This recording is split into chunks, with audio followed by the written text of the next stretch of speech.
ETM Hotep. Peace and welcome to the Seshu channel. This is your brother Wujao Meneb Eri Ma'at, along with my co-host Imikeraku Kenshai Akinyi. And today, or tonight, this evening rather, we are going to go over a brief lesson on substantives. And we're all dealing with ancient Egyptian grammar.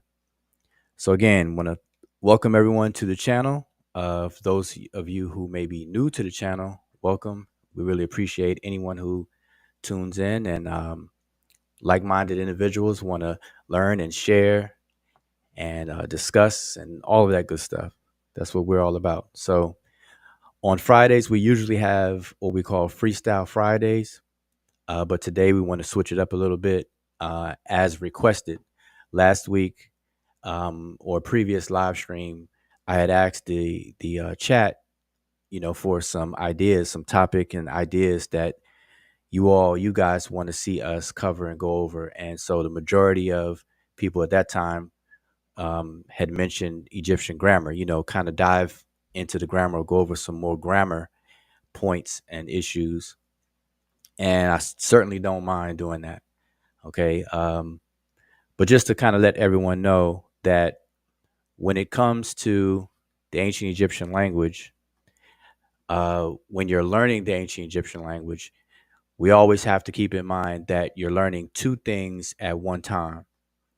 And the reason for that is because the language is one, ancient, and it's considered dead, not extinct, but a dead language. And I make that differentiation because the ancient Egyptian language today is still spoken in a one of the ancient Egyptian languages, let me put it that way, is still spoken today as a liturgical language called Coptic.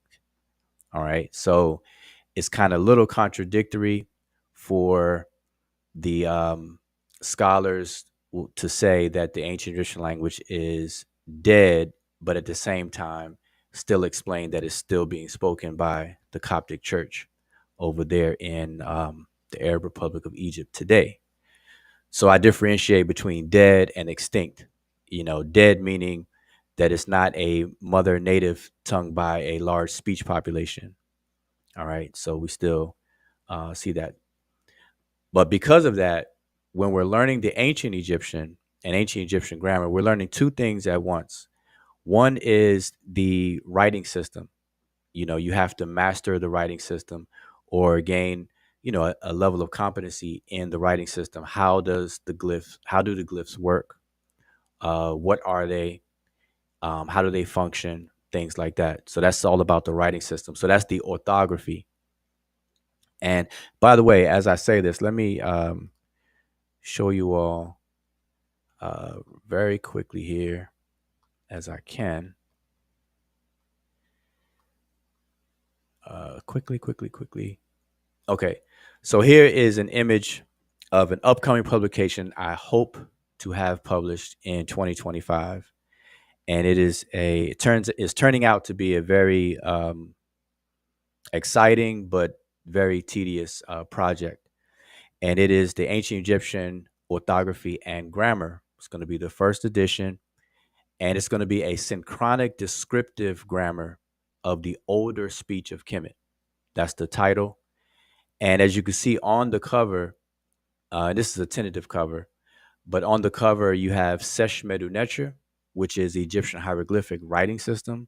And then you have the word Rani Kemet and the glyphs for it, which is the actual Egyptian language, the spoken language. So you'll hear me say those two terms a lot. And if you're familiar with the channel and been following for quite a while, you've already heard me say those two terms. Sesh Medew Netcher is the indigenous name of the writing system, the formal what they call hieroglyphics or hieroglyphic. And then Rani Kemet is the spoken language. Ra or Ro, literally meaning mouth, ni Kemet, of Kemet.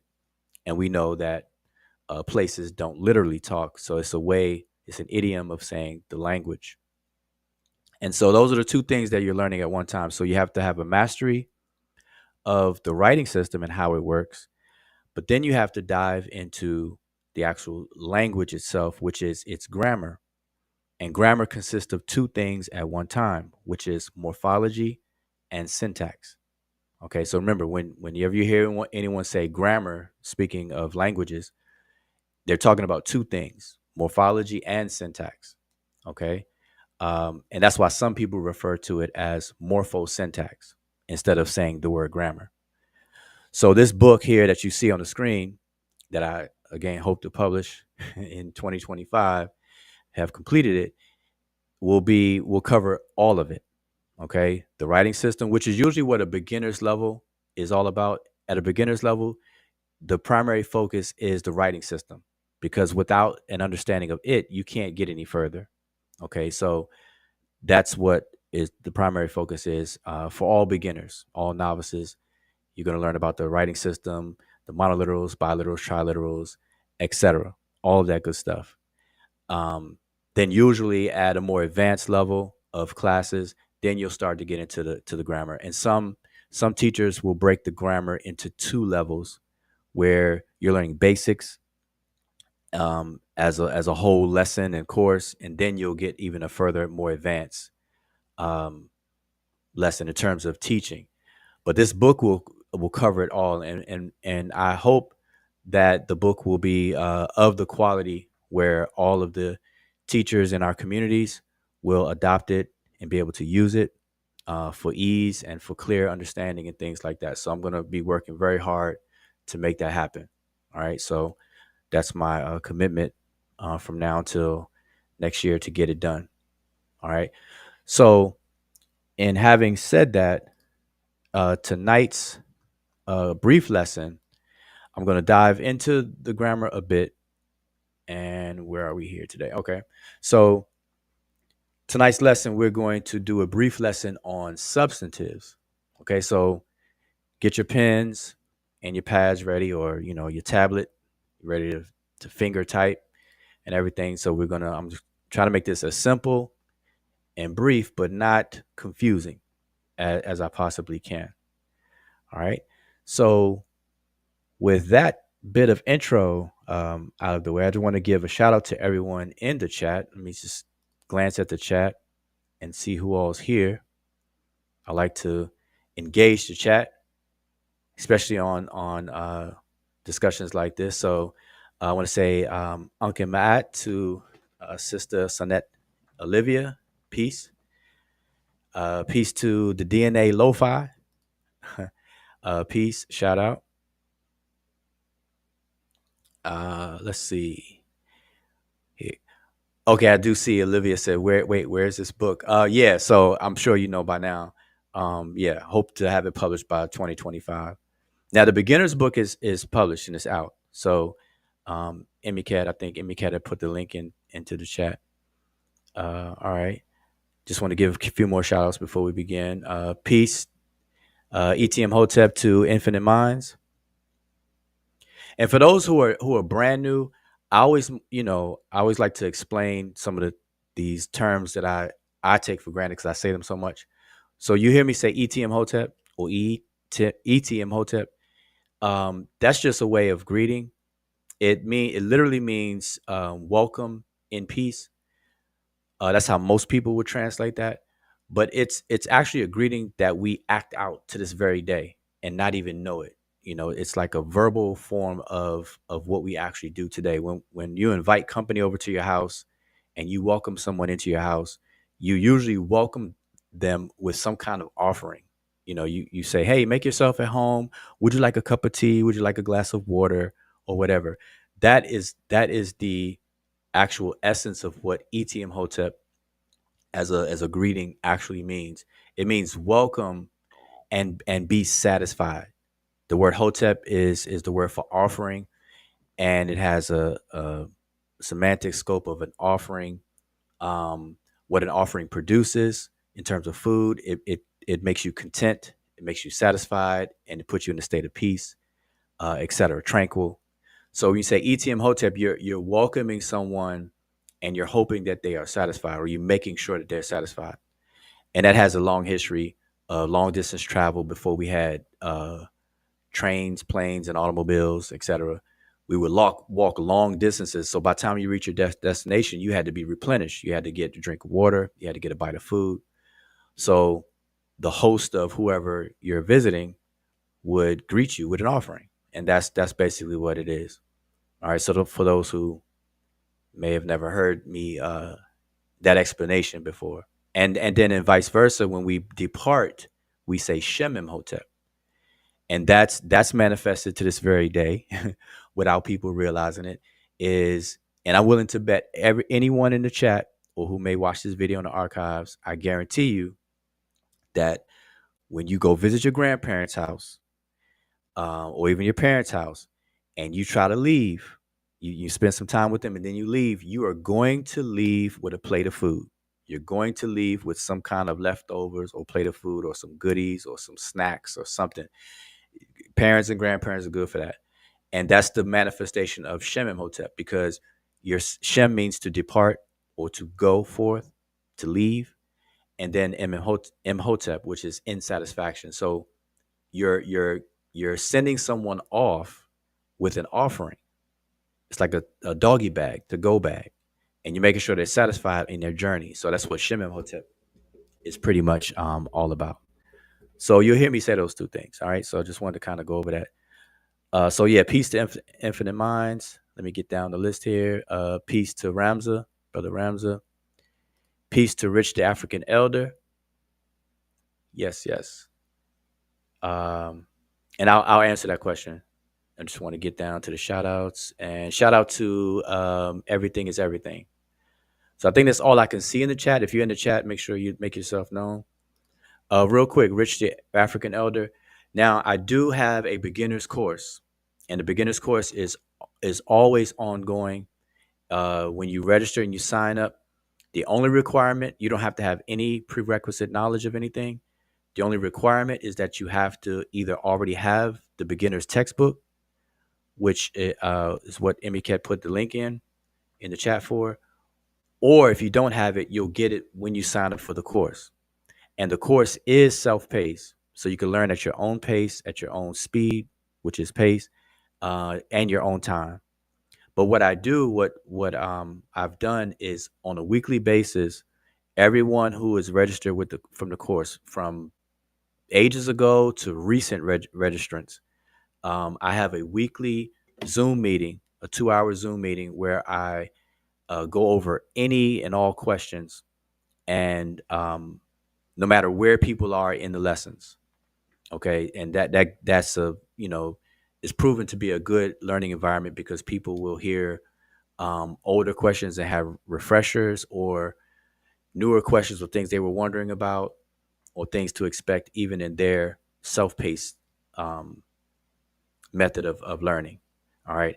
And it's online, and you're graded and tested per lesson. And then we have a final exam, and passing the final exam will afford you a certificate of completion. And I'm very stingy about those certificate of completions. I don't, I want to make sure everyone comprehends and understands all of the lessons. So I'm very, very hands-on with that. Okay. So that's just to answer that.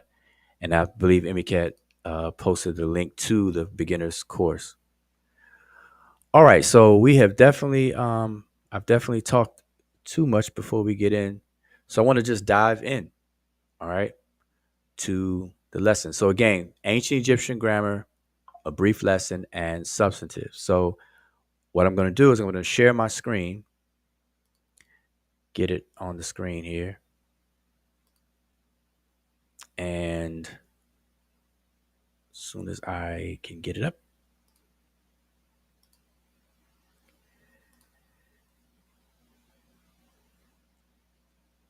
Bear with me, bear with me, bear with me. All right.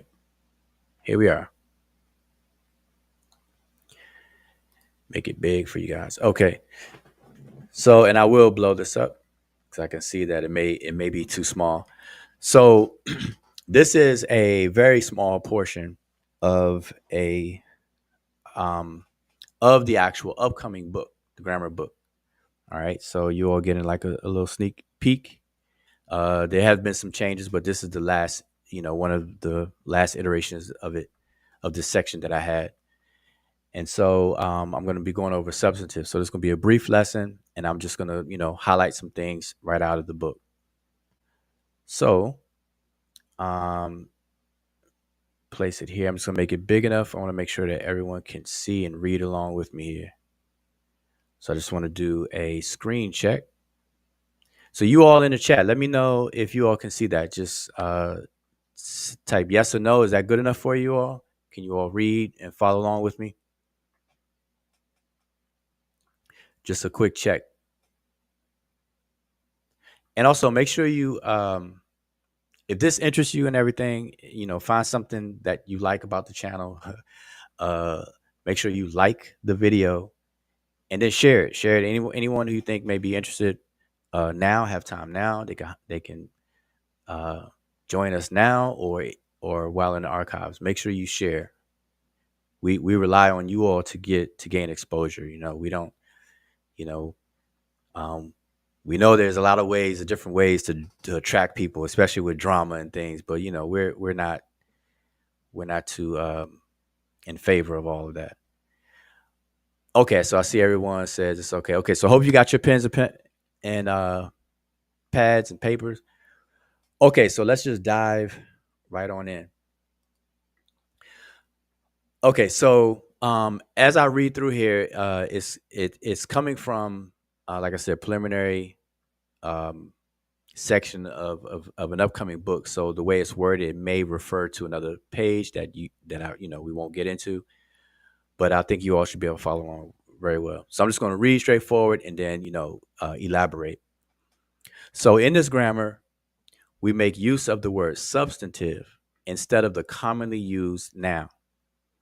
The English word noun comes from the Latin nomen, which means name, or as we translate it as noun. In the grammatical tradition of Greek and Latin, from which many descriptive linguistic terms originate, substantives were considered one of the subtypes of nomen, aka nouns, along with adjectives being the other. So let me just pause right there for a second. Any of you who are already students of the language may have either yourself been confused a bit or noticed that there's been some confusion about nouns and adjectives and why in ancient Egyptian they seem to behave exactly alike. They seem to be twins of each other, and that's been confusing for a lot of people. Through my experience of teaching. And I've been teaching for over 10 years, so I can now say over a decade, and I've seen the confusion. So this is going to, clear all of that up. So, so just remember, so substantives were considered one of the subtypes of nomens or nouns, along with adjectives being the other. They were referred to in Latin as nomen substantivum, which is a substantive noun, or nomen adjectivum, which is an adjective noun. As we will later see, and then here's an example of what I said, a different section of the book. This accounts for the close similarities in the morphological behavior between nouns and adjectives. So here's a visual. And see, in English, we're not taught this in English grammar, which is unfortunate because we don't have this extra layer called noun or nomen. When we learn English grammar, we learn the parts of speech, and we have nouns, adjectives, prepositions, verbs, adverbs, etc. But in reality, what we're calling nouns in English are really substantives, and adjectives are adjectives, and that's proper. But both substantives and adjectives are nouns. If that, and it should make sense. So substantives and adjectives are both nomen, aka nouns. And this is the reason why substantives and adjectives behave exactly the same in ancient Egyptian. It's just that in English, we don't call them substantives, we call them nouns. We call substantives nouns, and we and we make adjectives and nouns different. And that's the root cause of the confusion. So this is what I hope to do with this grammar, is to clear this up, once and for all, and you know, we can all be happy. Okay, so to continue. So needless to say that I use the word substantives instead of nouns. Okay, and you all will um, start to see that.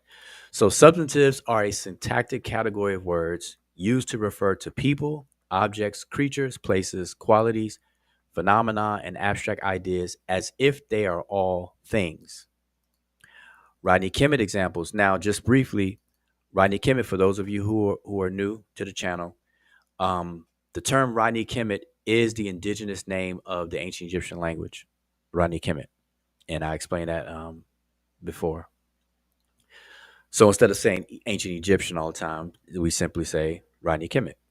So Rodney Kemet examples. So here's some examples. You have the glyphs on the left, the transliteration, which is the diacritic method of transliterations, then a rough uh, translation, what is commonly translated as, and then which category it fits in terms of the substantive. So we have a person, which is Menchu Hotep. That's how it looks in the glyphs. We have an object, which is Sabah, which is a door. We have a creature, Mew, which is a cat. And it's interesting, a cat is called by the sounds it makes. We have a place, a Kemet, which is the place. We have a quality, smoothness, which is Na.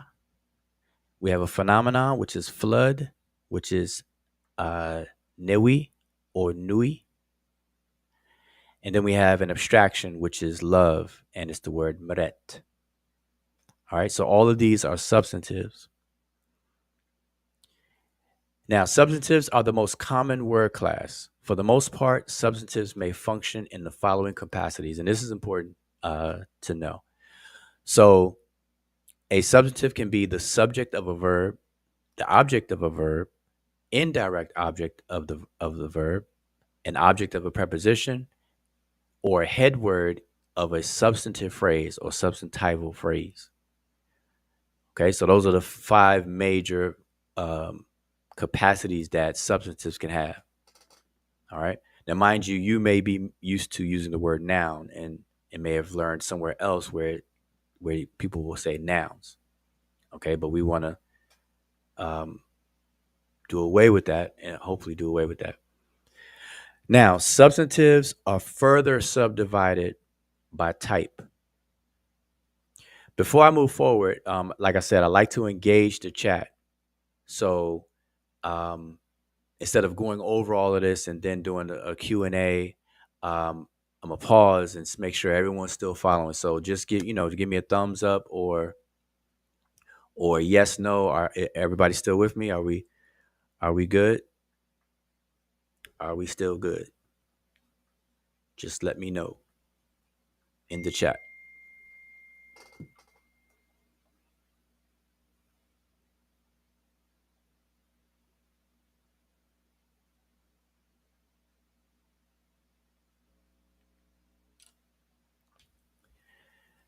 We're still good? Okay, so a peace to the brother Donnie. I think Donnie says we're good. Okay, I'm just going to continue, but yeah, just you all, let me know you're still following. All right. So now, substantives themselves can be further subdivided by type. Okay. And now my lines did not come out in this. I exported this section as a PDF to be able to share with you all. And some of the things did not show up. So, but it shouldn't be a problem. But substantive can be further subdivided by type. And so we have two major types of substantives, which are called common and then proper. And of the common ones, they can be further subdivided into count, mass, abstract, concrete, and collective. And I'm going to briefly describe each one of these. All right. So A common substantive, which will be here, a common substantive refers to a class of entities in which there could be many different individual items. For example, dog, table, fish, car, pencil, water, whereas a proper substantive denotes a distinct entity and therefore cannot be pluralized. Okay, and that's a key takeaway about a proper substantive, aka proper noun. A lot of you all may be used to being called a proper noun, but a proper substantive.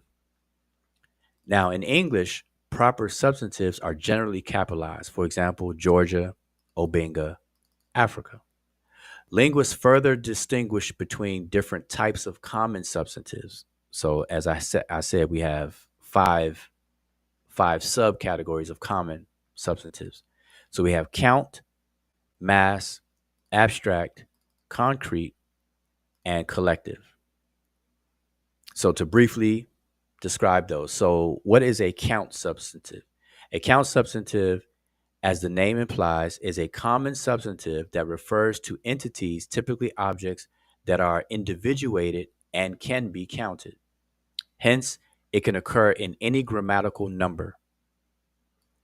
It can be modified by a numeral, for example, 3 books, as well as by a quantificational determiner, such as the word several, few. Like I could say, um, I'm going to buy several books, a few books, every book, all books, many books, most books. So these are quantificational determiners. That's what these are called. And I give examples. So certain managers or both statues. Okay, so those are count substantives examples. And remember that's one of the common substantives. Now, a mass substantive, aka an uncountable substantive, is a common substantive that typically refers to substances that exist in bulk or unspecified quantities and cannot usually be counted in their primary senses. It has the syntactic property that any amount of it is treated as a single unit. That's a key takeaway. For the most part, it occurs only in the singular. Note that some mass substantives name continuous substantives. For example, honey, water, wood, gold. Whereas others name substances whose parts are generally too small or insignificant to be counted. For example, rice and sand. Okay, so all of these should pretty much be self-explanatory. In order to make them countable, it is necessary to add what is sometimes called a measure word. That's a key takeaway. A measure word, which delimits a specific amount of the substance. All right. So, for example, 2 glasses or 2 bottles or 2 drops of water. All right. Or 4 sticks of butter. So we have to have a measure word connected to it in order to delimit a specific amount of it. All right. So that's all about a mass substantive. Then we have an abstract substantive, which is a common substantive that denotes things that are not tangible and cannot be known through the senses. They're often mass as well. So keep that in mind. So abstract substantives are often mass as well. All right, that should be self explanatory. Next, concrete substantives, which is pretty much the opposite. It's a common substantive that is distinguished from abstract substantives in that it denotes things which are tangible and can be known through the senses. They are countable. All right. So pretty self-explanatory. A collective substance. Now here's where there's some confusion in some groups. A collective substantive is a common substantive that refers to a group of people or things that are taken together as a unit and spoken of as a whole. English examples include the word army, gang. as well as the various names for packs of animals, such as a troop of apes. Collectives are generally countable, though some are not. They agree grammatically with the verb in either the singular or the plural. So, this is an example of either or in terms of grammatical agreement. Now, for the most part, they are countable, but some of them are not. So keep that in mind. So likewise, their pronouns are either singular or plural. All right. So everybody still with me? That's covering the different types of substantives. All right. Now, mind you, again, I just want to repeat this. Most of us have grown up and understand all of this to be nouns. All right. But now it's time for us to really, set that apart. Um, because in English, we wouldn't really have a problem. But when we're studying ancient Egyptian, we have to know this distinction between nouns and substantives and adjectives and how both of those are actually nouns. Okay, so now we're going to get into the structure of Rodney Kimmett's substantives. But is everybody with me? I just want to do a wellness check. Let me do a chat wellness check.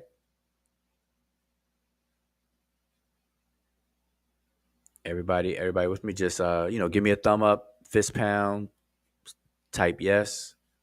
Peace to Aaron J. And I believe I gave greetings to Ramza. Nope. Everybody with me? I don't want to lose anybody. I'm trying to go too fast.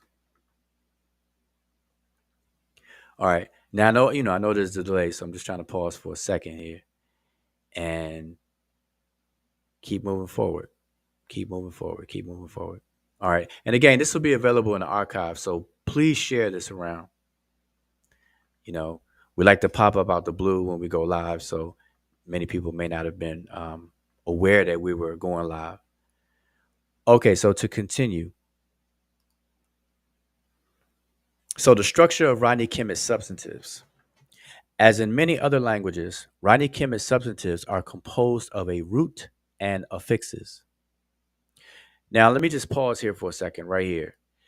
Um, just as an FYI, in this grammar book, what I do, I have a whole section explaining the basics of grammar. Basically, it's the basics of grammar in general. So I'm defining all of these linguistic terms and things. So when you see root, affixes, stem, base, all of these different things, by the time you get to a section like this that I'm sharing with you all, you would already have all of that information under your belt. Okay. So, but because I'm sharing this topic with you all tonight, um, I just want you all to be aware that if you see any words that need explanation in the book, I would have already explained it. But for tonight, if you ask, I could definitely elaborate.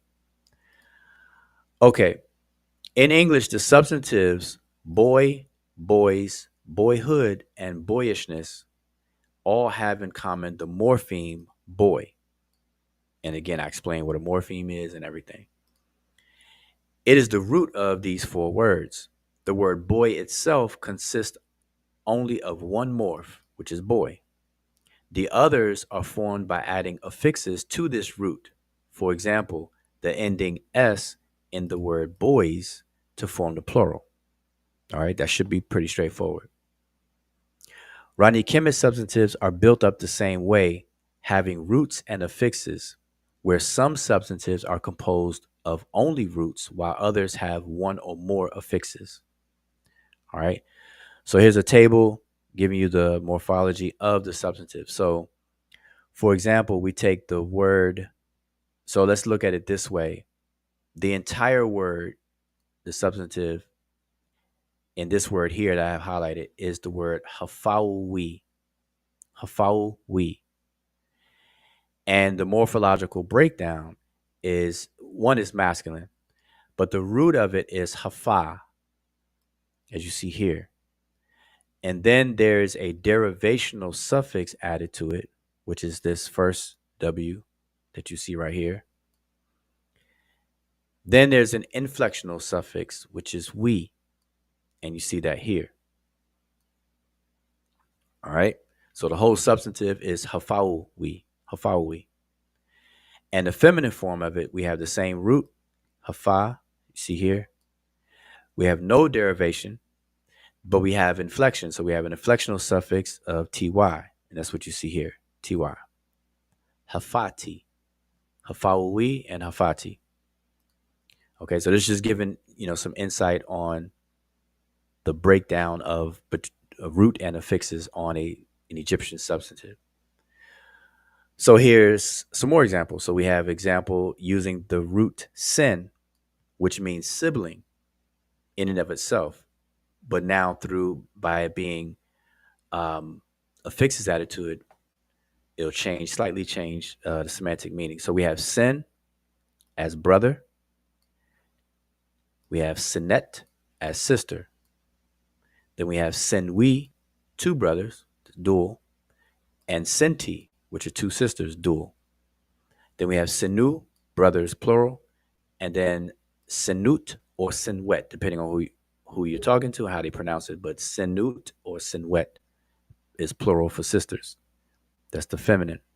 So we have masculine, singular, dual, plural, and feminine, singular, dual, plural. All right, so those are just examples. Now, most Rani Kemet roots consist of 2 or 3 consonants, although some have 1 or 4, and very rarely more than 4. Substantives are modified where inflectional suffixes are added to the root or stem in order to express the grammatical categories of gender and number. Okay? Gender and number. These are grammatical categories. All right, so hopefully everyone's following. Now we're going to dive into gender and number because substantives express these grammatical categories. As we even already saw, we saw it, sinet, and then we have sin for gender. We did the gender and we showed number. But let's dive deeper into it. So gender and number. So gender, what is gender? And see, to prevent confusion about gender, I always like to say grammatical gender. And I try my best not to shorten it and just say gender, because gender can be seen as biological gender. And then you get into male and female versus grammatical masculine and feminine. Okay, and those two should not be confused, even though there's some overlapping, psychologically, but we shouldn't put it in practice to confuse those two. So gender is a grammatical, and I stress grammatical, gender is a grammatical category considered to be an inherent quality of substantives. Common gender divisions include masculine and feminine. Then we have masculine, feminine, and neuter. Or in some languages, you may also have grammatical gender of animate and inanimate. Now in English, we don't have that. All right, but some languages do. In a few languages, the gender assignment of substantives is solely determined by their meaning or attributes, like biological sex, and this is where I said it can overlap, or humanness, and animacy, which means motiveness, movement. Okay?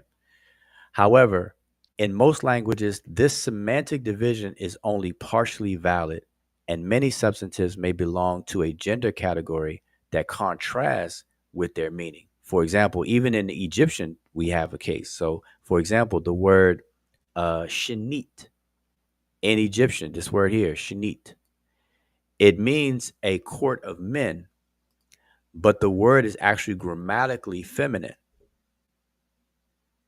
So that's kind of seems like a contradiction. And this is why I say never confuse biological gender with grammatical gender. Okay, so this is a perfect example. So Shanit is a singular feminine substantive. In this case, the gender assignment can also be influenced by the morphology or phonology of the substantive, or in some cases can be apparently arbitrary. In other words, deep down in human human history, we have lost the meaning or the reasons why certain substantives, which stands in for entities, became grammatically masculine or feminine. Obviously, there at one point in time there had to be some rhyme or reason for it, but that's too deep in human history for us to recall. All right, so to us it may be arbitrary. Now, English divides substantives into three genders. So we have masculine, feminine, and neuter, whereas Rodney Kimmett distinguishes two genders, only two, and that is masculine and feminine. Now, here's something important. Most substantives are either masculine or feminine, while some substantives may exist in both genders. All right. And I will add that every single substantive in ancient Egyptian language, Rodney Kimmett, has to be either masculine or feminine. In other words, there doesn't exist any substantive that is genderless, that has no gender, no grammatical gender. All right, so always keep that in mind. So that's all about gender. So now we're going to move on to number. So number is a second grammatical category. So number is a grammatical category that indicates count distinctions, such as 1, 2, or 3 or more. English divides substantives into two numbers. In English, we only have singular, and plural, whereas Rodney Kimmett distinguishes three. We have singular, plural, and dual. All right. Singular substantives refer to one entity, plural substantives refer to more than two, and dual substantives refer to two entities that usually form a pair. And that's a good takeaway to remember. They usually form a pair. So when you see Egyptian words that are in dual, it's usually a pair of something that comes in pair or exists in pairs. Okay, so remember that. Like eyes, a pair of eyes. Now, only count substantives occur in the singular, the plural, and the dual. So remember up here when we went over the count substantives. So only count substantives exist in the singular, plural, or dual. Let's see, find my place back. Right, singular, plural, or dual. Now, mass substantives such as the word irep, which means wine, and collective substantives such as abet, which is family or clan, are always counted as singular and marked as such by adjectives, pronouns, and verb agreement. Now, we're not going to get into agreement, which is a phenomenon called concord, tonight, but you have to take my word on that. So, abet, which is the word for family. Sometimes you may see people say Hotep Abet, my peace family. It is a collective substantive, but it's counted as a singular. All right. Now, the rules for gender and number are consistent. Gender is fixed while number is changeable. That is, a single substantive must either be masculine or feminine, which is what I said earlier, but it may have singular, plural, or dual forms. While the singular form, whether masculine or feminine, has no declension to mark the number. The plural and dual each have distinctive suffixes that indicate both gender and number at the same time. That's important. So gender and number are indicated at the same time. Now, what it means, just briefly, what it means by marked for number. Um, Again, prior to this section in the future this future grammar book, all of the linguistic jargon and everything is explained. But when something is marked, means that you actually see it, visually see it on the word, somewhere in the word.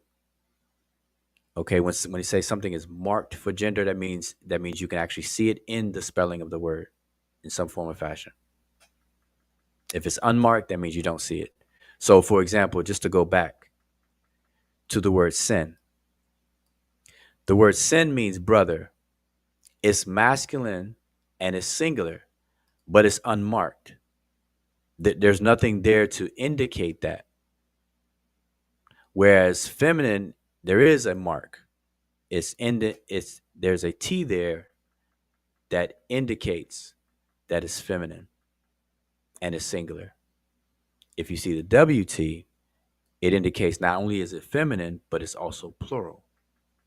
And if you see the TY, not only is it feminine, but it's also dual. This is what it's meant by it's marked for gender and number at the same time.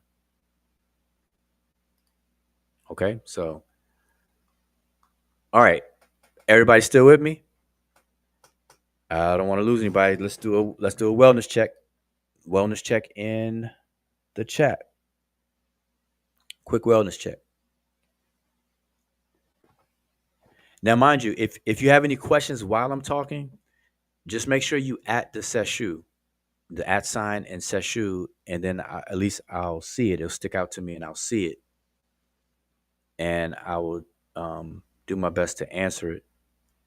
But once I'm finished, like I said, this is brief. Once I'm finished, we will do a little Q&A. Okay, so I'm going to continue.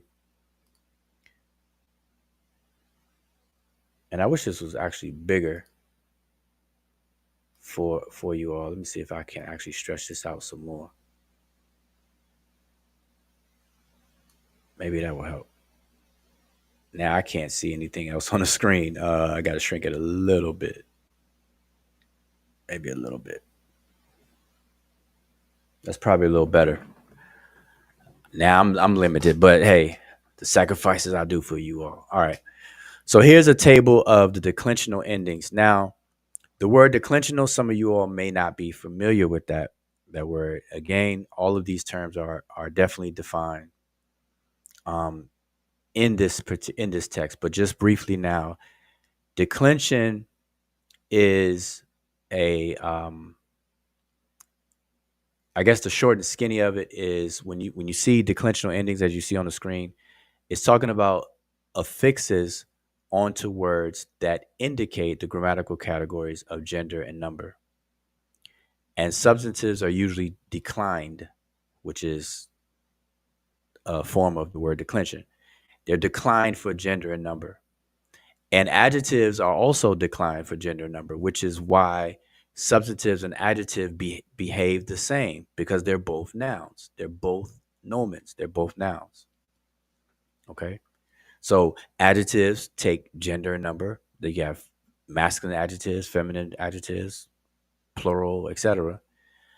Just like substantive, they behave the same way. But now here are the declensional endings and what they look like, just so you'll know.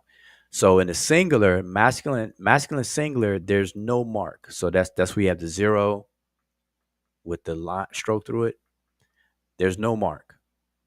But masculine plural, you'll usually see either a coiled rope or quail chick representing a W.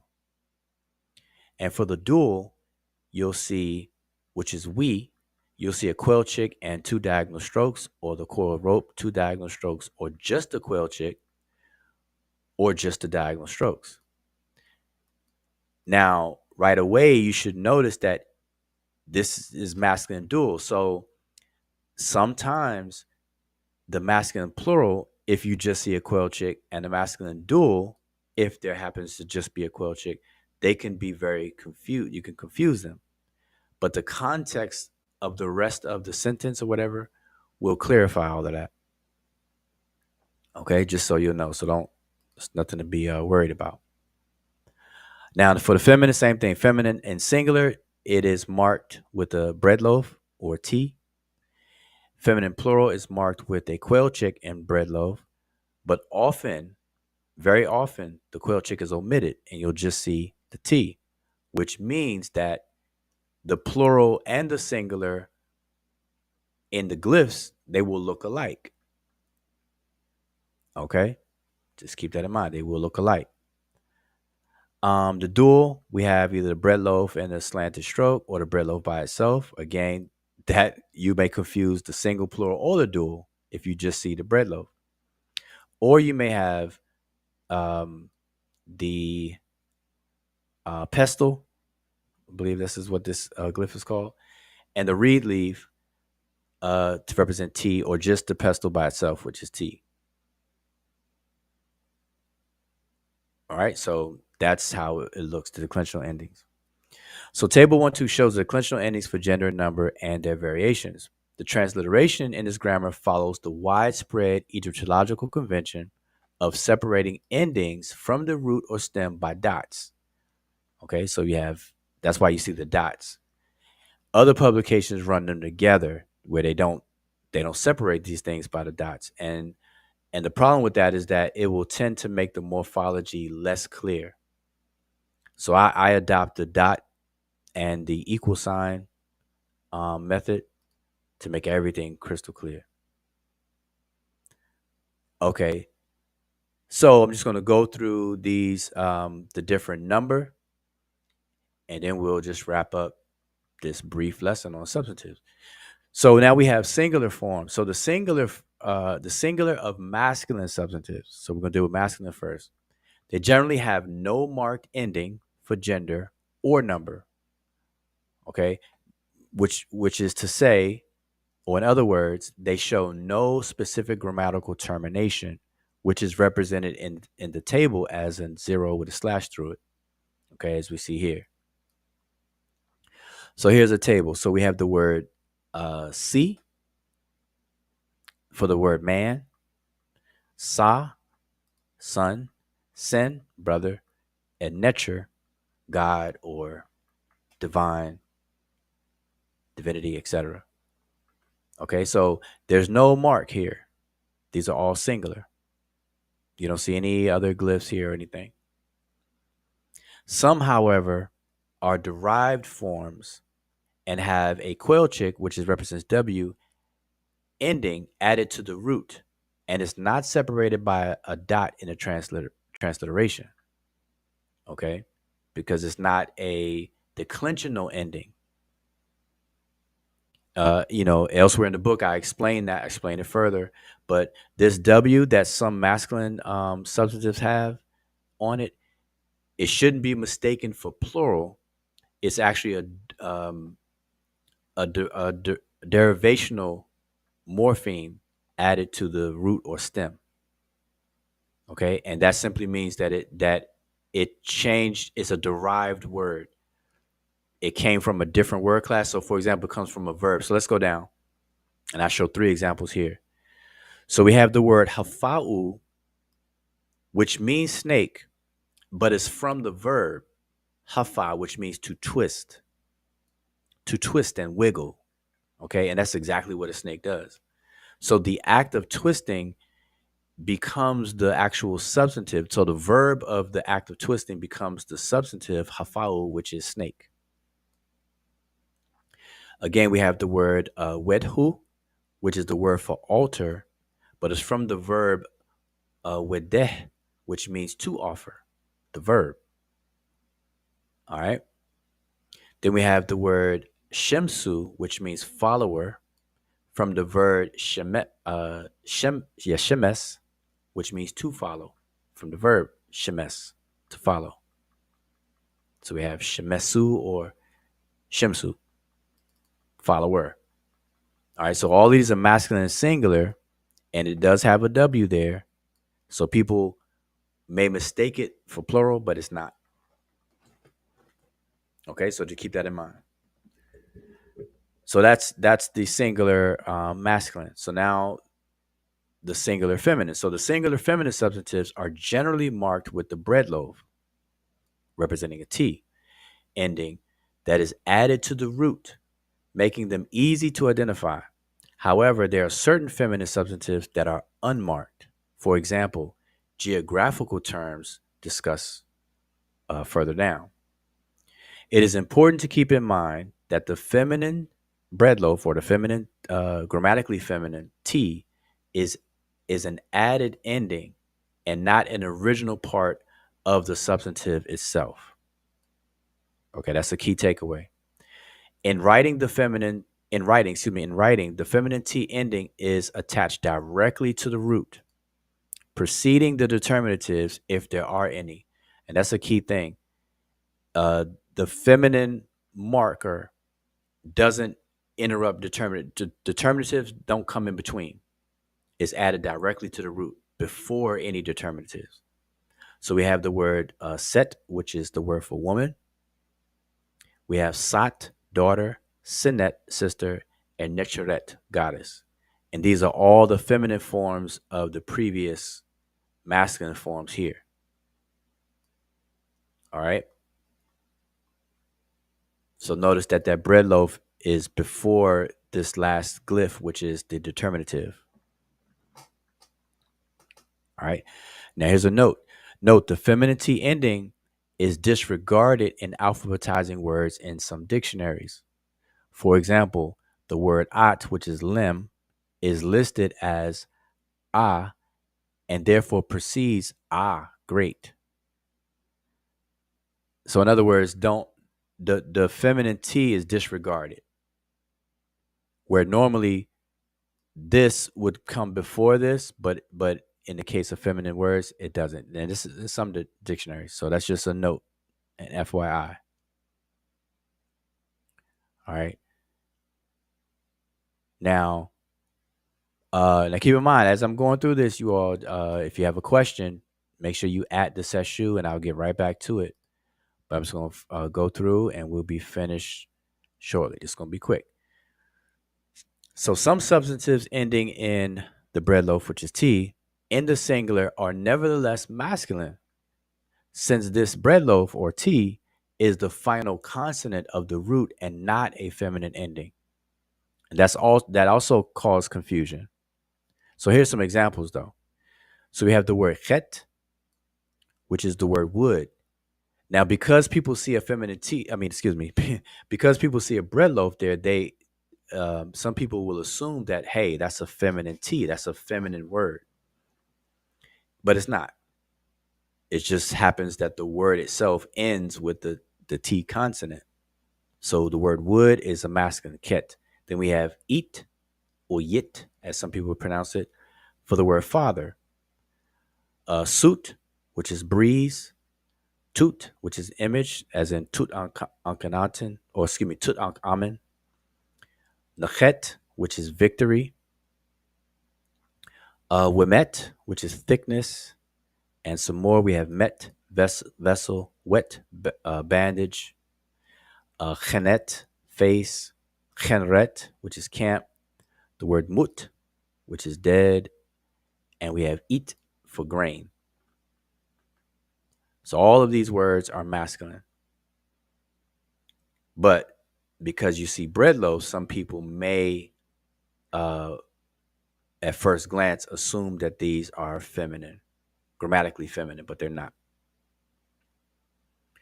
All right.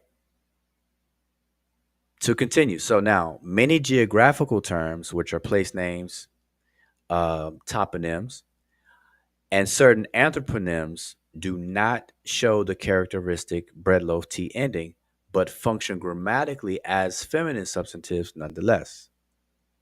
So, for example, the place name Kush or Kash or Kush, is an example.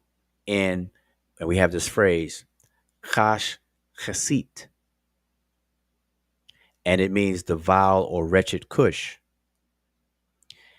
In this example, the gender agreement between a substantive and adjective, where the adjective chesi, which means vile, is in the feminine as chesit with that T. You see the raised bread loaf.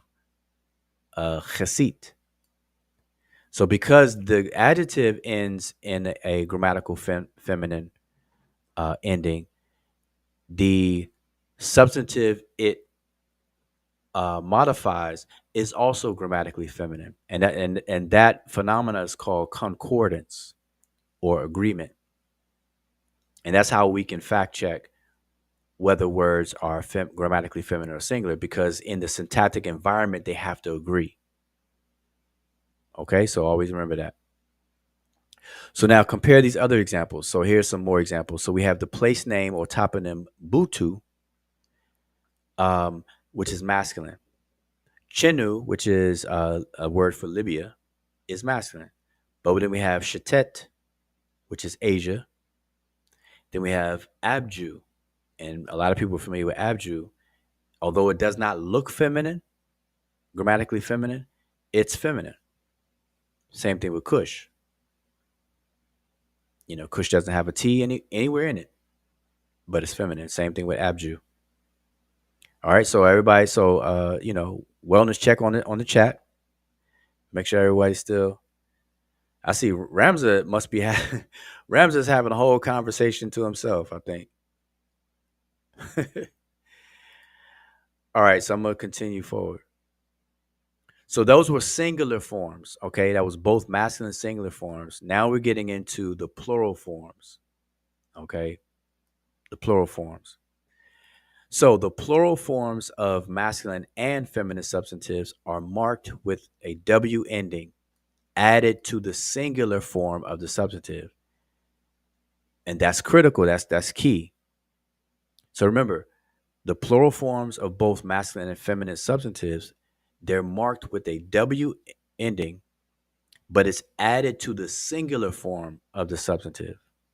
So as long as you understand the singular form, you would add a W to that form, and that will give you your plural. So for the plural of feminine substantives, the W is placed before the T ending, hence the reading WT. Not after the T, but before the T. So there are three ways in which each ending is represented in the writing, in the orthography. So one is with phonographs. And this is the least common method, is with phonographs used to spell out the declensional endings added to the singular form. So here's an example. So we have the ending is W and for masculine, or WT for feminine, and the different forms is coiled rope or quail chick.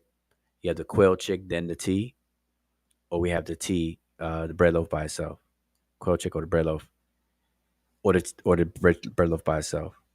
Now, for both genders, the phonographs were written before any determinatives and separated with a dot in transliterations. So, for example, the plural masculine. So we have here an example, Senu.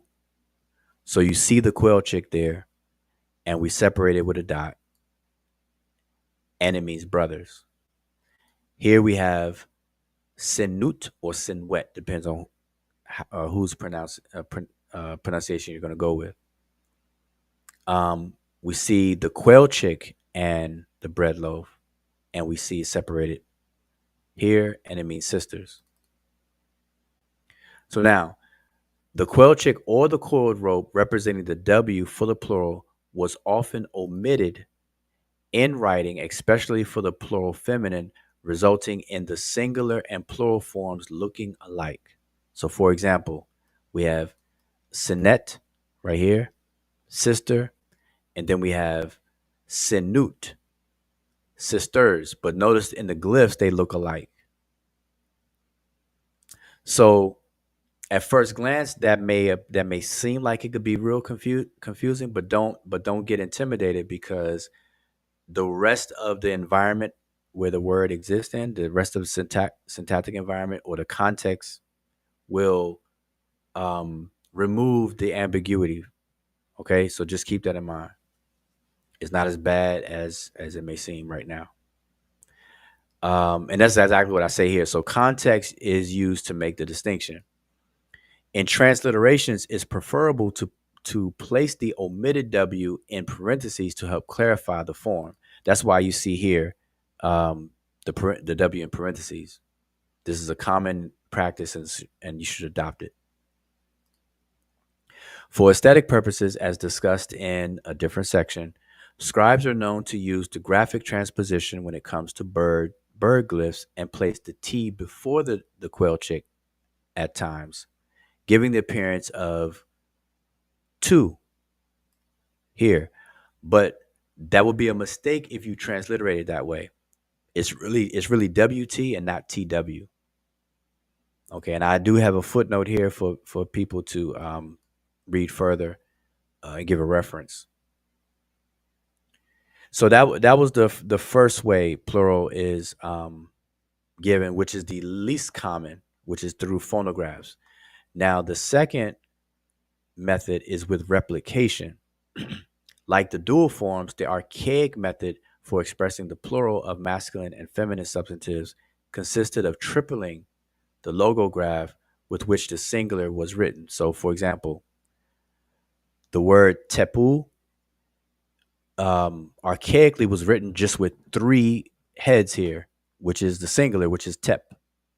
So you put three of them there, then it becomes plural, tepu, heads. Same thing with chaset in the singular. You put three of them together, now it becomes chasut, plural. And that's the feminine for foreign countries. That's the same word that you see heka chasut in the word hyksos. Now, alternately, scribes may write out the phonographs for the singular form and follow it with the tripling of the determinative. So we have the word sa and then triple kneeling men as determinatives for the word Sa'u, sons. Same thing with Hemet for wife, singular, but we triple the determinative and it becomes Hemut, wives, plural. Okay. Now, these are the older ways that it was done. So you'll find it in older writings from the Old Kingdom, earlier dynasties. Okay, just keep that in mind. Now, occasionally, both the singular form with declensional endings and a reduplication of the determinatives are found. All right. So we have here ser, which is the word for official in the singular. But now we have seru and the tripling of the determinatives. Likewise, we have nihet in the singular, which means a sycamore or tree. But the plural is nehut, which spells it all the way out and triples the determinative. You won't find this case that much, but you will find it. So I have to mention it and bring it to your attention.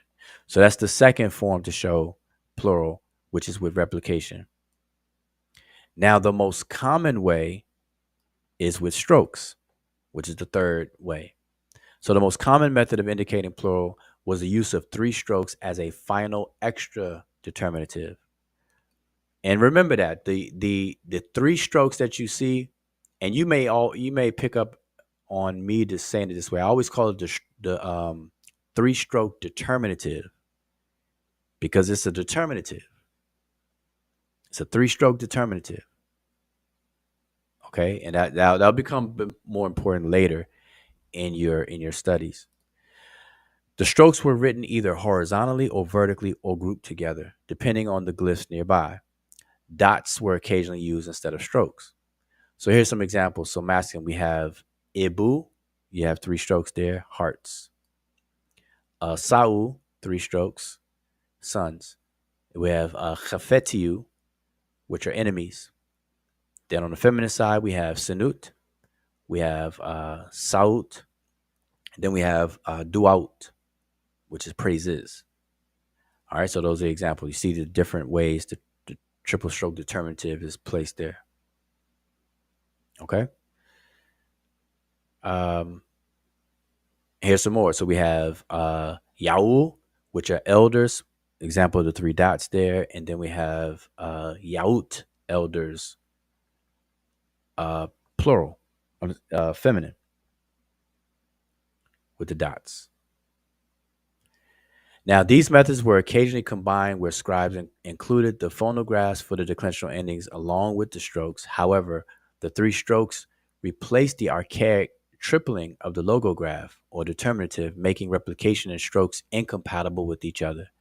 So, in other words, what I'm telling you here is that when you see these three strokes here, it basically replaced the old archaic method of tripling the determinative, as you see here. I can't highlight it, but as you see here. So now you have sa with the three strokes as opposed to carving and drawing out the actual full determinative. Okay? So remember that.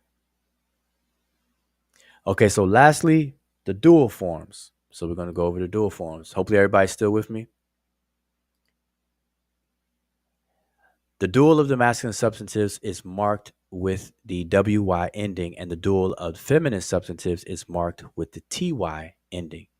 Now, it is important to note that the dual masculine ending, which is WY, is added to the stem, while the dual feminine ending, TY, is added to the root.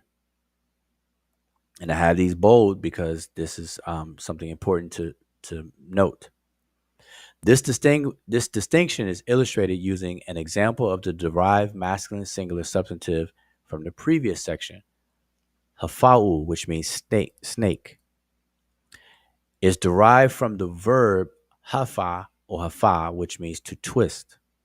Its feminine singular form is hafat. Okay, so here's the breakdown. So we have the root, which is hafa, masculine, and the root for feminine is the same, hafa. But the masculine has a derivational suffix of a W, as well as an inflection suffix, WY, giving us hafauwi. But the feminine, the TY, is built onto the root and not the stem. The stem in the masculine case would be the hafa and the W. That's the stem. So that would be here. So it's added to the stem, whereas the TY on the feminine side for dual is added to the root. Okay, so that's why it looks different. Hafa'u, we, and then hafa, ti. Now, like plural forms, there were three ways in which the dual forms represented. So here are the examples of the three ways. So the first way, again, phonographs. The common method of writing the dual was to use phonographs to spell out the declensional endings. And here they are, examples of them. We, and then the quilchic by itself or the diagonal strokes. Then we have T and those different forms. For both genders, the phonographs were regularly written before any determinatives and separated with a dot in transliterations. So dual masculine example. So we have Sinwi. So see how the quilchic and the slanted strokes come before the determinative? So we have Sinwi, two brothers. Sinetti or Senti, depends on who pronounces it for you. Senti or Sinetti, which is two sisters. We have the bread loaf and the diagonal strokes before the determinative. Now, the quilchic and the slanted strokes, of the dual masculine is often reduced to just the two slanted strokes, omitting the quilchic. For example, the word awi, which means two arms. In transliterations, it is preferable to place the omitted W again in parentheses to clarify. That's why you see it here. So that's the common way. The common way is with phonographs. Now remember, for the plural, the phonograph method was the uncommon way. So kind of reversed on us, right? So the second way to show dual was with strokes. Oh, excuse me. The second way is with replication. Excuse me. Here, replication. So it's an archaic method again for expressing dual was with masculine and feminine was doubling the logograph. So here we have pair, and then we put two of them in perwi, two houses. We have one eye, ir, and then we want to, iret. which is a single I. Now, for feminine, two I's is irti or ireti, depends on who pronounces it, which is two I's. Alternately, scribes may write out the phonographs from the singular form and follow it with the doubling of the determinative. So we have tekenwi, which are two obelisks from the word teken, or we have depeti from depet or depet, which is the word for boat. Now we have uh, depeti, which is two boats, or depti, depends on who pronounces it for you. Occasionally, both the singular form with declensional endings and reduplication of the determinatives are found. And here's an example. So we have Redwi, 2 feet. Netcherti, two goddesses. Okay, so needless to say, this second way replication is the archaic method. So you'll find that in the older writings, especially in the Old Kingdom. Now, with strokes, the oblique, which is the diagonal or vertical strokes, were occasionally used to indicate the dual, as the strokes were originally the determinatives indicating duality. So, like before, instead of doubling these things up, it got replaced with the stroke. So, because the dual forms end with y or t, the slanted stroke also became associated with the consonant y and thus came to function as a phonograph y outside the context of dual.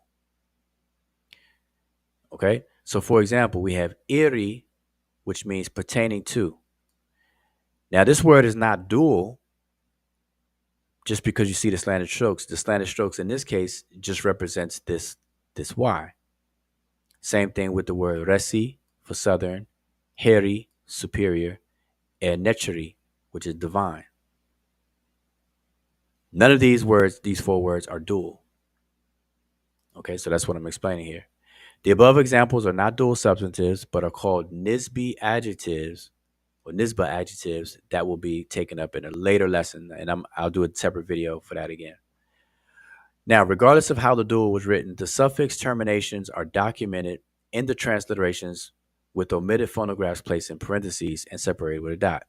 Here are some more examples of the various ways in which the dual forms are represented in the writing.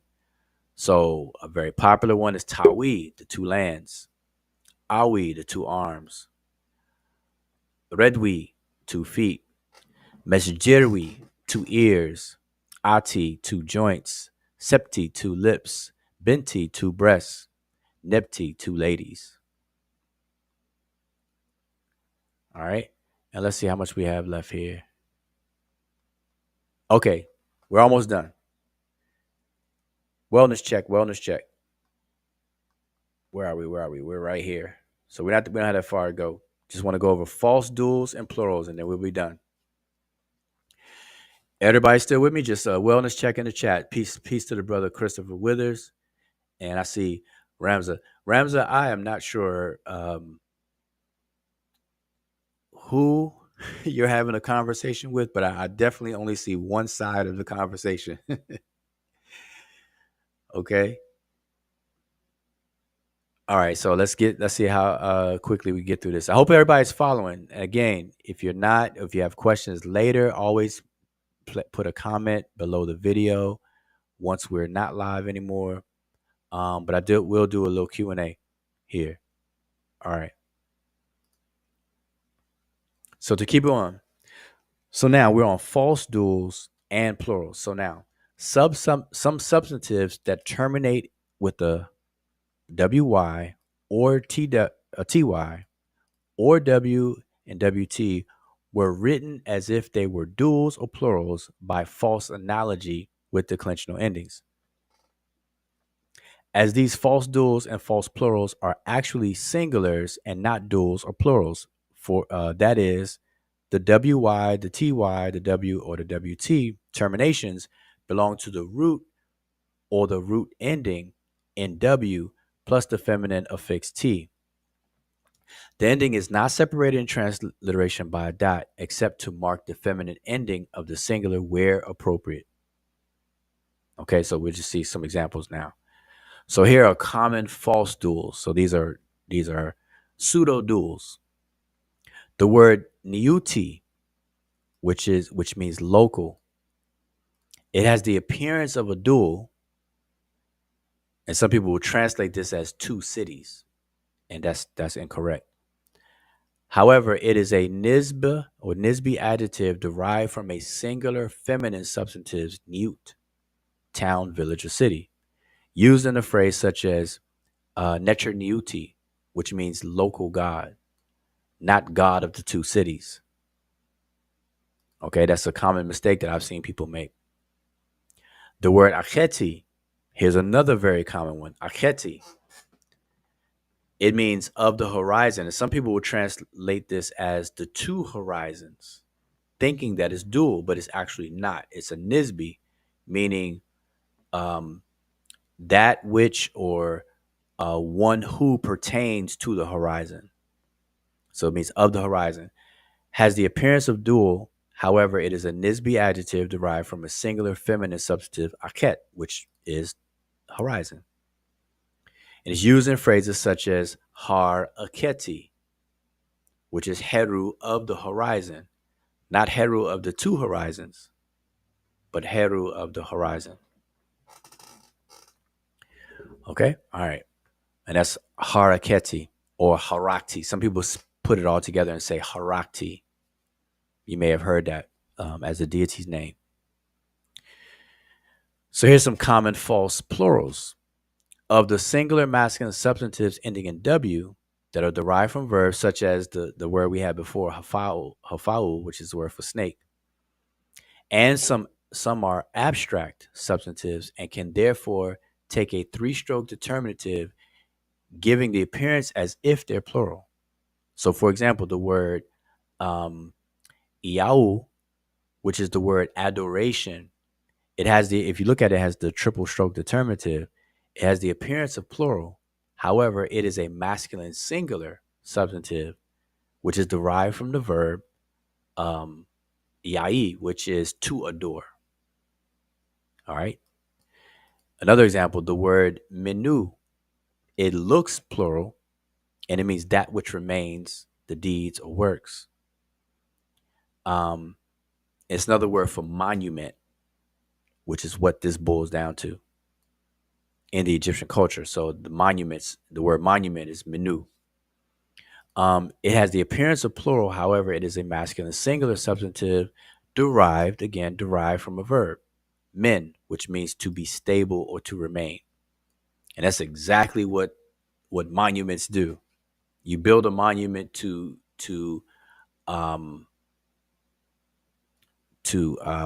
last and remain. Now, the term is used in the following very common expressions. So here we have an expression. We have erinef, menuef, niitf, which means he built as his work or monument to his father. Simple as saying he built a monument to his father. Now, another one, the word neferu, it looks plural, but it means perfection. It has the appearance of plural. However, it is a masculine singular substantive derived from the verb nefer, which means to be perfect. The term is used in feminine anthroponyms. For example, neferu Ra, which is the perfection of Ra, not the many beauties of Ra. You know, people want to make it plural. No, it means the perfection of Ra. Neferu Ra. The word inu, another one, looks plural, but it means production or tribute. It has the appearance of plural. However, it is a masculine singular verb. Guess what? Derived. It's derived from a verb, ini, which means to bring. So ini, to bring, becomes inu. What do you bring? A tribute. Now, in linguistics, you may hear the term nominalize verbs. So, but the longer explanation is that it derived from a verb. So it was a verb, and then a derivational morpheme is added to it, which changes the word class. So it changes from a verb to a substantive. Now, this term is especially used to refer to everything that is brought back from a foreign expedition. So, for example, we have Inu Neb Nefir, which are all good products. All right. And you could say that to whoever goes out to the grocery store. When they come back, just say Inu Neb Nefir. As you putting all the groceries away in the refrigerator, just say Inu Neb Nefir. These are all good products. You brought them back from a grocery run. And that's how we would say it today. Instead of a foreign expedition, we run to the grocery store or what have you. Okay, so now mass substantive. I think we have mass and collective, and that's it. So we have two more to go. So mass substantive. So certain substantives written with the triple stroke determinative are mass substantives, which are grammatically singular, where the contrast between singular and plural does not apply. Adjectives accompanying this form appear in the singular as well. This is a case where the three-stroke determinative does not denote plural form. Okay, this is important because it looks plural, but it does not indicate plural. So we have the word irip, which is wine. That's a mass substantive. It's uncountable. It's a fluid. Most fluids are mass substantives. Water, wine, blood, etc. We have nebu, gold, and then we have merhet, oil. See how it looks plural? Got the three-stroke determinative, but it's not. Now, lastly, we have collective substantives, and this is important because a lot of confusion is with collectives. Now, other substantives written with three strokes are collective substantives, which are grammatically singular. That's important, grammatically singular, and should not be confused with plurals. The system of agreement between the collective substantive and the demonstratives and adjectives associated with them agree in the singular. So here's some common examples. So we have Mesha Pen, which means this army. Then we have Min Minet Ten, this herd. Now Min Minet looks plural, and so does Mesha. It looks plural, but it's not. Now these examples refer to soldiers and cattle, respectively.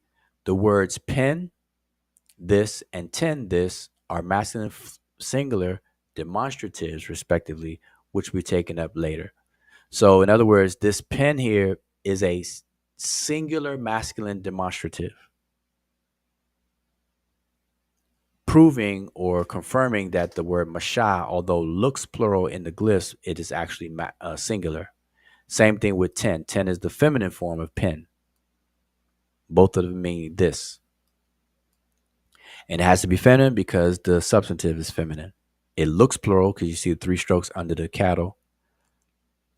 Here, the calf. But it means this herd. And that is it. That is all I wanted to share tonight on this brief lesson of substantives. Hopefully, I covered enough to get you guys going.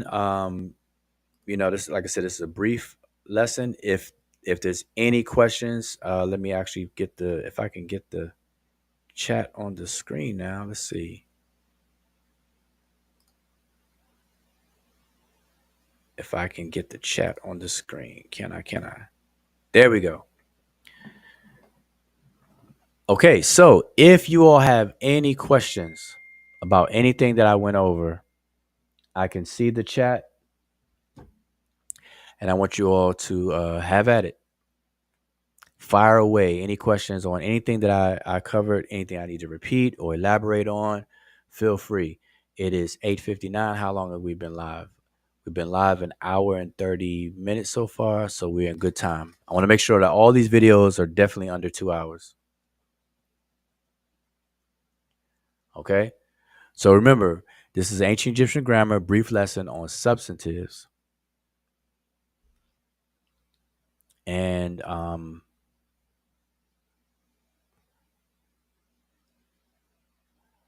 Yeah, Ramza, I only see as everybody can see on the screen, Ramza has definitely been talking or typing to himself. I don't know what's going on, Ramza. I know you're in a different time zone, but are there any questions at all? If it's not a question, I'm not going to force you all any questions. I'm not going to force any questions out of everybody.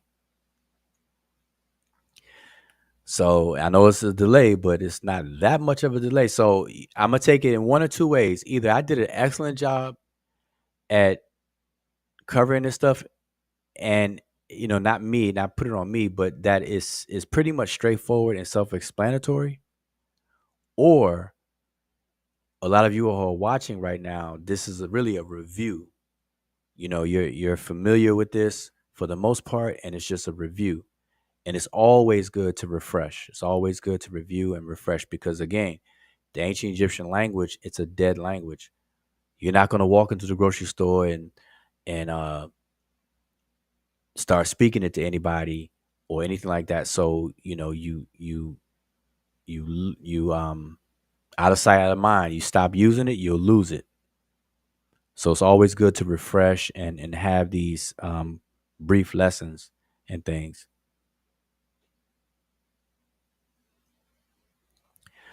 So Ramza is he's essentially the three lines can't that be sort of the Christian Trinity? No, not at all. Has nothing whatsoever to do with the Christian Trinity.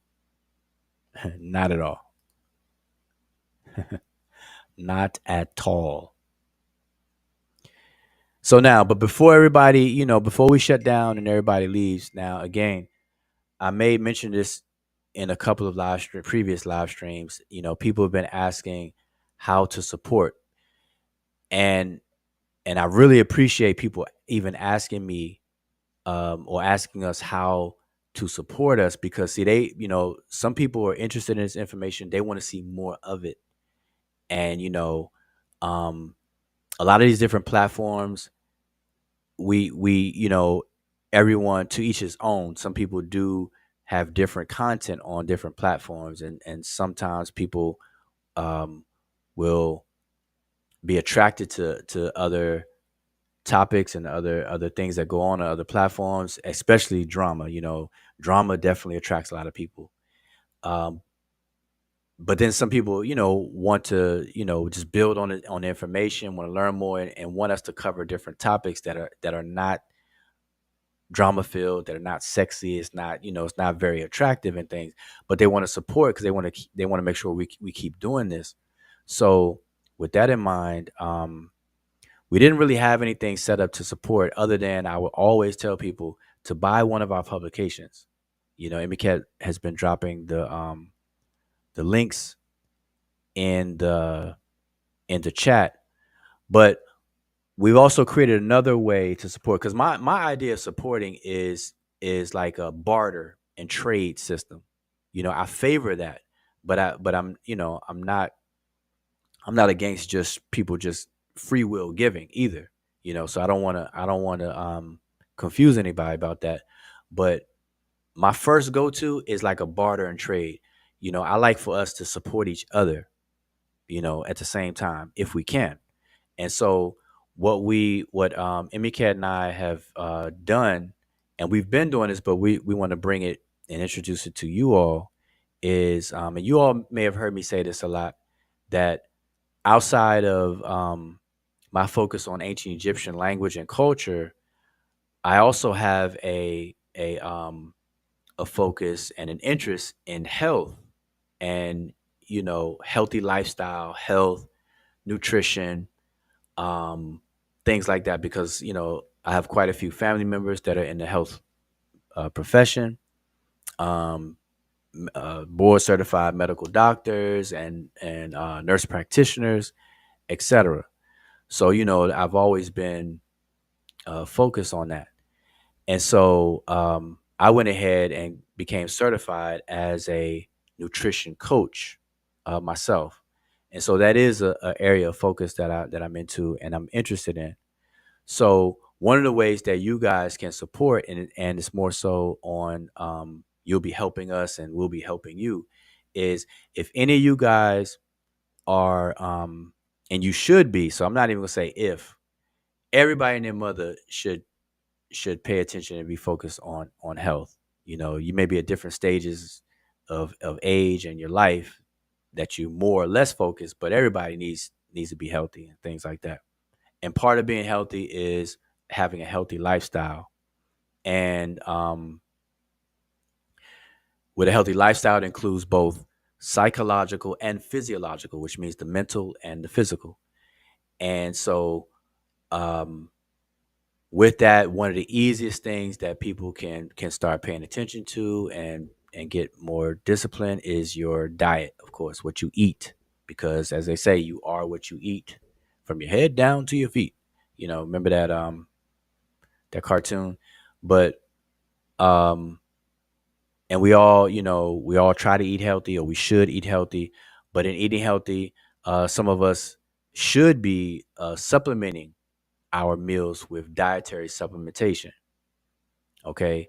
And not to confuse dietary supplements or supplementation with medicine. And that's something that I see. I've been in the nutrition space for a good while now, and I see quite a few people will mistake like natural dietary supplements or natural supplements or herbal supplements. They'll treat them as a replacement for medicine, or as if it's medicine.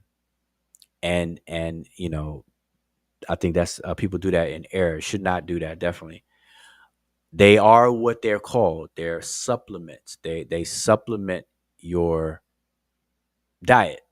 You know, they supposed to fill the gaps in your diet, because in even the healthiest diets, you're gonna miss key vital, at least quantities of certain macro and micronutrients and things, vitamins and minerals, etc. So long story short, how you can support us is also to support yourself by, um, I'm going to share my screen and show you all some products here. So it's like, our personal sponsor of our own live streams. Let me see if I can get it on the screen quickly for you all. Where is it? Bear with me 1 second. Gotta stop sharing that and reshare it. There we go. So just to show y'all, this is just going to be an example of a common supplement that every last one of you should be taking. Okay. Every last one of you should be taking this, some form of fashion. Let me go back to this screen here. Bam. There we go. So, D3 and K2 as a supplement. A lot of people, whether you realize it or not, a lot of people are vitamin D deficient. Okay. And I always encourage people to get get a lab work done. It's usually pretty cheap if you get the basic labs and panels for your vitamins and micronutrients and your electrolytes and things like that. You can pretty much go to any center, any health center, and kind of get lab work done. It's not expensive. I always encourage people to do that, so you'll know where your levels are in various different vitamins and minerals and things like that. I encourage everybody to do that. But what you'll find in the United States and abroad, a lot of people are vitamin D deficient. Okay. If not, they are very low, in the very low norm, very, very low. And vitamin D is very important. We call it vitamin D, but it's actually a hormone. But, I don't want to get all into a whole lesson on all that stuff. But I'm just going to show you all just an example. I'm going to make this bigger just to show you an example. This is one of our products, vitamin D and K2 combined with calcium. Okay, so a lot of people are familiar with vitamin D. Vitamin D3 is preferred over D2 because D3 is more bioavailable, et cetera, et cetera. But what I found is that people who are familiar with vitamin D3 and who take it as a supplement or whatever, they take a lot of it, but they don't combine it with K2, which is important, very important. All right. They load up on D3 thinking, hey, I don't get much sun, so I'm gonna get some D3 through my supplements. I'm gonna, take these supplements and everything, not knowing that they should be combining it with K2. All right. Because K2, just real quickly, just to let you know what K2 does combined with vitamin D, D3, it basically is a, what do you call it? A traffic cop. It directs the calcium to your bones instead of in your arteries and things. Because D3 is helps calcium absorption. But you need K2 present so it can direct the calcium where to go in your body, which is to your bones. So vitamin D and K2 is good for bone health. It's good, definitely good for your immune system, et cetera, et cetera. But not to be long-winded, I'm just going to share this. This is so again, all of this is to show, is give an example of how you all can support and also help yourselves. So we have a website called Session Nutrition. All right, as you can see the name, the link is you see it on the bottom here, and anytime you make a purchase of any product on Session Nutrition, you get fully informed. You get a PDF download of the product information. And so this, what I'm showing you, is an example of the product information PDF download for this particular product, D3K2 with calcium. The dosage is on there, potency, everything is 5,000 IUs of vitamin D, 100 micrograms of K, etc.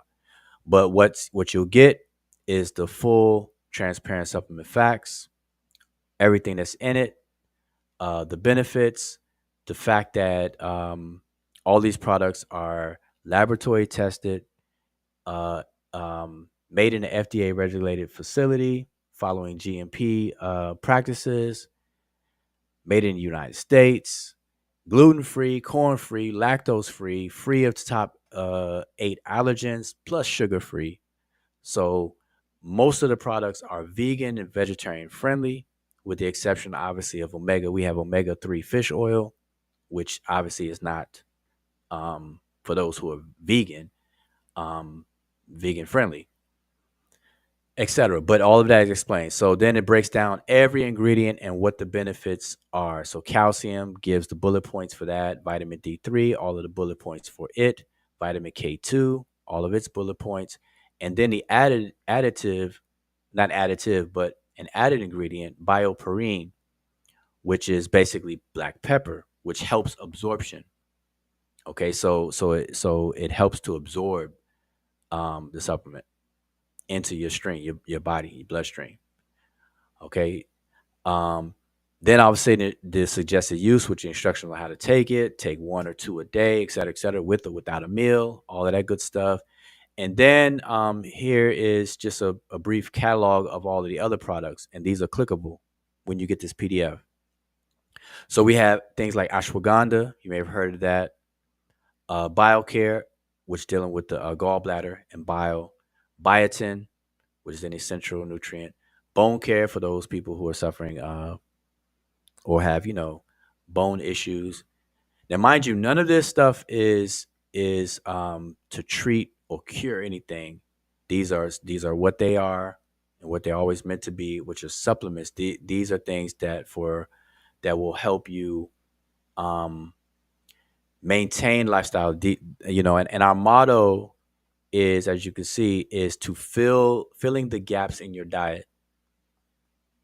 Okay, filling the gaps in your diet, and they definitely help even if you have a condition. So it's not meant to replace medicine or anything like that. We encourage people to talk to their healthcare provider. If you're on any kind of medication, definitely consult with your healthcare provider before taking any supplements from anybody. All right. So we make all that stuff clear. We have chlorella, clear mind, which is dealing with cognitive support, Collagen. I'm not sure if you all have heard of collagen. Collagen is very important, very, very important for joints and all of that good stuff. Your skin. D3K2 we already did. Deep calm. If you suffer from anxiety, um, all these things have full blown information. Digest. These are enzymes that help break down and digest your food, such as proteins and different things. Is really, really, really good. Flush colon support, glucose balance. If you have sugar issues, you may or may not be diabetic. You may be pre-diabetic or um, on the high end. You want your sugar a little bit more tightly regulated, things like that. Um, Her and his intense ex dealing with libido and all of that good stuff, dealing with um, energy, sex drive, all of that good stuff. Immunity, self-explanatory, dealing with your immune system. Inflammatory deals with inflammation. Liver care, liver. Magnesium, self-explanatory, essential. That's an essential nutrient. Men's Daily is like a multivitamin. Mobility, dealing with joint. Uh, Myodecharo inositol. This deals with hormonal balance with women. This is very, very good, very, very important for women who are dealing with hormonal imbalance. And you may be suffering with hormonal imbalance related issues such as fibroids, such as endometriosis, and things like that. Omega 3 fish oil is very, very good for the brain, very, very good for all of that, a lot of joints as well. Um, Pancreas care, deal with the pancreas. Probiotic, prostate care for men, prostate. Serenity, listen to me. If you have issues of quality sleep, a lack of quality sleep at night, Serenity will set you straight. It's a sleep support. It's not a sleep aid. It's not made to put you to sleep. It's made to greatly increase your quality of sleep. Once you go to sleep, you stay asleep and you wake up feeling good. Okay? Trust me. I used this many times. All right. And it's the truth. Thyroid care for thyroid, turmeric, which deals with inflammation, turmeric and curcumin, UT Health, urinary tract for women's health, dealing with those issues. Women's Daily, which is multivitamin, and then Vision. Anybody with vision, sometimes you get these black spots or floaters as they call them. This product actually helps with that, along with omega 3. Omega 3 and Vision are good. Good combination for if you have floaters or vision issues to help support that. So these are just examples. So I'm just going through this because um, you can go to the website, and I'm sure Emiket probably while I'm sharing this put the link in the chat. But these are ways you can support us, but also support you because if you already take supplements in any form, at least check out the website because you may wherever you're buying your supplements from now, you may be able to replace them with ours because ours is fully certified. They're naturally sourced. They are organic, non-GMO. Like I said, most of them are vegetarian, vegan friendly, with the exception of omega 3, and I believe something Collagen. right collagen, collagen peptides because the collagen is based on um, I think some of it's based on egg ingredients and things like that. Vegans don't like that. Other than that, like I said, organic, non-GMO, sugar-free, lactose-free, all all natural, and all of these are in capsule form. By the way, these are in capsule forms. Okay, so anyway, so that's I just want to share that with everybody, and I'm a share it as often each live stream until everyone becomes aware. So this is just a way that we can help you and you can support us. All right. Now, this doesn't have anything directly to do with ancient Egypt or anything like that, other than the name. Now, notice the name, Seshin. The word Seshin is the word for lotus. And in ancient Egypt, the lotus plant, or the water lily that's being called the lotus, um, was used among the Senu, which is the Egyptian word for doctors and healers. So it had its therapeutic properties that were used in ancient times. So that's the only connection with this stuff with ancient Egypt is probably in the name, session nutrition. All right, and so y'all check out the website, and everything's spelled out for you. All the product pages, all the information is there. Um, and I'm not even sure if y'all could see that very well because I just realized I had it small. But like for example, this D3 here, it has calcium, vitamin D as cholecalciferol, not vitamin D2, K2, and then bioperine, which is black pepper fruit extract, and that's helps absorption. And notice that the other ingredients, there is nothing else in here. It's a vegetable capsule, cellulose, which is the ingredient of the vegetable capsule. That's it. All right. So we try to restrict all the products to be as natural and have no other anything in them. Okay. On maybe two, we you can't avoid, and and we have to deal with all lifestyles. Some people, not everybody's vegan, not everybody's vegetarian, and whatnot, and that's that's a whole conversation as well. But I just want you to know that all of the ingredients are disclosed, um, and the whole nine. All right, so enough of that. Amy Cat, did I miss anything that you may want to share about that? Um, no, I think you went over everything. So, and basically, I know you didn't show all the products, and we don't show the products on the website yet, but there's we think we kind of have about 50 different Yeah. products, and I know our Phyla just mentioned something about some peptides other than the collagen. We do also have the other amino acids and all that kind of stuff. So it's basically we just want to provide as much as possible, and again, it's not for healing anything. Is more of the fact that when you eat your regular meals on a regular, you're not going to get all the nutrients that your body requires. Otherwise, you would have to sit all day and eat a large amount, which your body really can take. So you always have to supplement with something. And because we know everybody else is already we hope actually that you all are already taking supplements at home, regardless of the brand that you use, that you actually are supplementing your diet already. But in order to support us, instead of just giving us money, like Ujao said, it would be more like a barter trade where it's like, if you're supporting us, you're supporting your health as well. So this is a good way of doing that. That's why we figured, even though it has nothing to do with Sesh Netcher per se, it's actually something really good to add on here. That way, your support can be to us is also a support towards yourself as well. Yep. Excellent. And that's what it's about. Like I said, I don't turn away free will offerings. And but a lot of people have been asking how to support. And so my default go to is the barter method. And so we've been doing this for a while.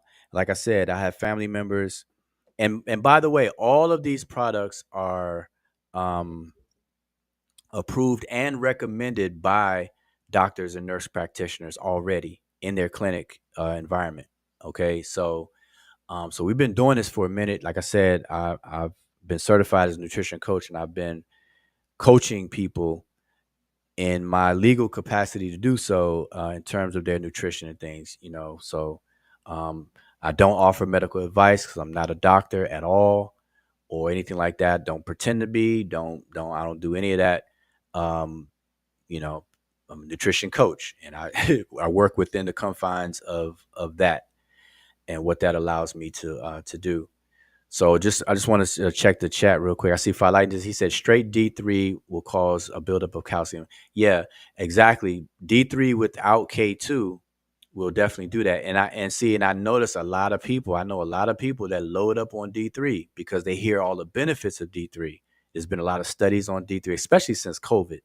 D3 has really, really taken off. The sale of D3 has become the number one supplement since COVID. But people are taking it by itself, not realizing that without K2, vitamin K being present, you can get a buildup of calcium in your arteries, and then you're creating new problems for yourself. And see, that's the thing. And one thing I tell people, all of these micronutrients, they don't work standalone, like on their own island. Everything is interconnected to each other, from your hormones to true vitamins, minerals, etc., macro and micro nutrients.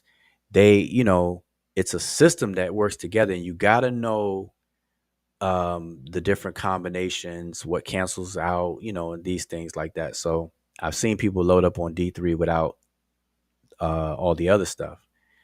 So that's important. So yeah, you're absolutely right about that. Ramza, quickly, I'm just go through these real quick. Uh, since y'all didn't have any questions on the whole lesson that I did, I see you're commenting about this stuff, which is all good. It's still good. Um, oh, our broadcast is gonna end in 3 seconds. Is it really? Oh, I guess it's not. We're still there. We're still there. Y'all can still hear us. Yep, I can still hear you. Okay, It's I'll still make sure we rolling. still live. Okay, good. Okay, so quick. It said invite Minister Inky on this topic. No, that's definitely not. Um, and I noticed you said Minister Inky, but he calls himself Doctor Inky. I don't.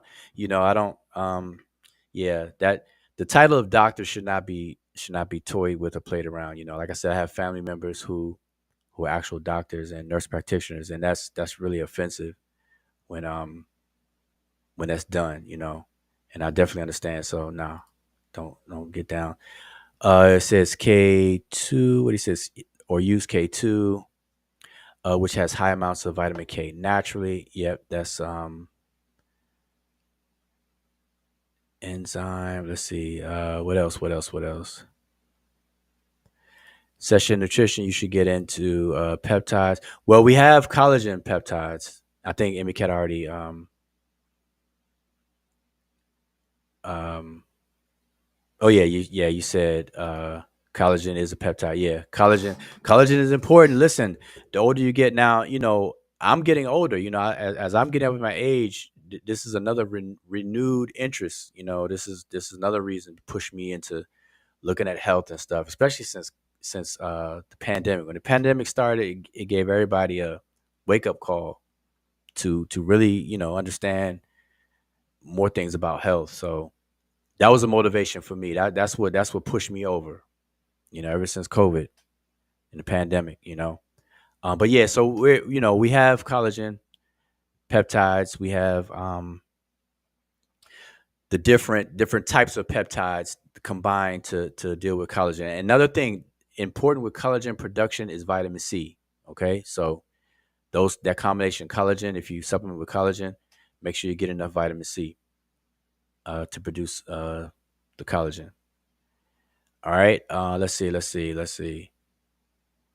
Uh, what else we got? What else we got? I'm just going down the list. Finally, this is progressing fast. Let's see. It is another one. Um, you should learn about them on your own and find out they may be keeping you. Okay. I guess. Going down, because Ramza was sometimes you have a conversation to yourself.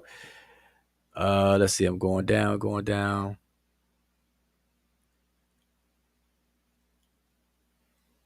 Okay, Father says the kidneys are important. What do you say? The kidneys are the important ones. Okay, there's a reason. Let's see. What's Phylite? There's a reason the ancient Egyptians kept the heart and kidneys in the body after death. The heart pump blood through the veins and the kidneys clean the blood. That's definitely what the kidneys do. So it's important to definitely um now if you're saying that's the reason why they kept in the body, yeah, see, Philanthus, we're gonna have to have discussion on that. But on its own, the kidneys are, I mean, listen, the body is a remarkable thing. It's crazy. The body is robust at the same time very delicate. It's amazing. I'm telling you, it's amazing. It's I mean, I shouldn't even have to say that. Uh let's see. I'm gonna keep on going. All right, I'm already down. Okay, so remember, not to long this out because I want to go ahead and end it. It's been a good show, the brief lesson, but this last 5 to 10 minutes talking about session nutrition again. Spread the word. We need your help to um to spread the word. So people ask how to support. Like I said, I like I like the barter and trade method, but I don't turn off free will offerings either. So we're gonna get it all together. But this is something I am also focused in on, which is health. Obviously, the older we get, it becomes more and more important. Unfortunately, we should have this motivation throughout our entire lives, but we don't. But again, yeah, support with that. Let me see if I can pull up the site. Y'all can see now prices. That's another thing, real quick. I'm gonna show y'all the price. Look, all of the prices are competitive. Everything is 24.95 to 39.95 is the highest. 34.95. All right, 24 to 34. I believe that's the highest. 34 is the highest. Yep. No, 39. And it's only really one product at 39. So reasonable price, 30 or 60-day supply. Um, Vegan friendly, vegetarian friendly for the most part. No additives, fillers, or things that you see in other supplements, et cetera, et cetera, et cetera.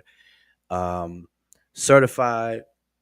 Every single batch is lab tested for purity and potency on as far as what you see is what you get on the label. All of that good stuff. These are what they call certificate of analysis. You can view those, everything. Okay, all the ingredients transparent, full transparency, everything. Okay, so that's it. I don't think there's anything left to share. Anything I miss, MK, before we shut it down. No, I think okay, yeah, you did show the website. Yeah, that's good. And we hopefully can also have some affiliate stuff, for Oh most yeah. people who want to share and spread the love. So here's examples. Showing the prices. Like I said, 24.95, and the highest is 39.95, which is probiotics 60. Now probiotics, I'm sure you all should be familiar about it. I'm gonna click on it. If you're not, um, now here's a typical product page. So obviously we have all the descriptions. We have the supplement facts that show you big that you can read them all.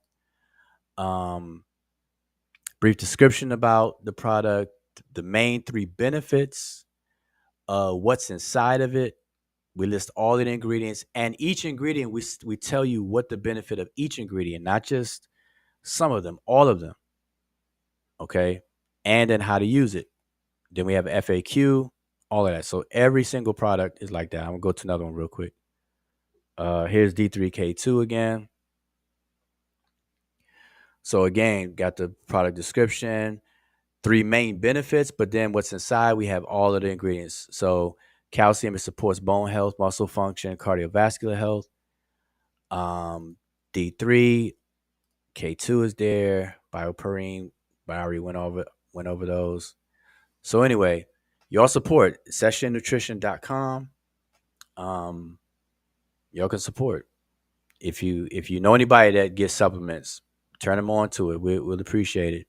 And that's what Emmy was talking about. If you take supplement a lot of supplement yourself, or you know a lot of people, then you can help us and become an affiliate as well. And there's commission for that. Okay, up to 30%. 30%, up to 30%. Okay, so keep that in mind. If you know people, or if you're in circles, if you're in this nutrition health circle and stuff, and people are doing supplementation, which everybody should, even if you're healthy, because even in a healthy diet, you're gonna be deficient in certain micronutrients naturally, because the soil is lacking in certain minerals and things. You know, it's rarely where you find a full spectrum of everything you need in the quantity and dosing that you need it in. I can't stress this more. But that's it. I don't want to be too long in this. All right. So hopefully everybody will do just that. And I appreciate everybody tuned in. And other than that, hopefully everybody got the lesson. You got any questions? Leave a comment under the video, or next time. Now, our next lesson, we probably will go into adjectives. All right. So today was substantives. Next time we'll go into adjectives. All right. And we'll just keep moving along. So with that, indicate anything.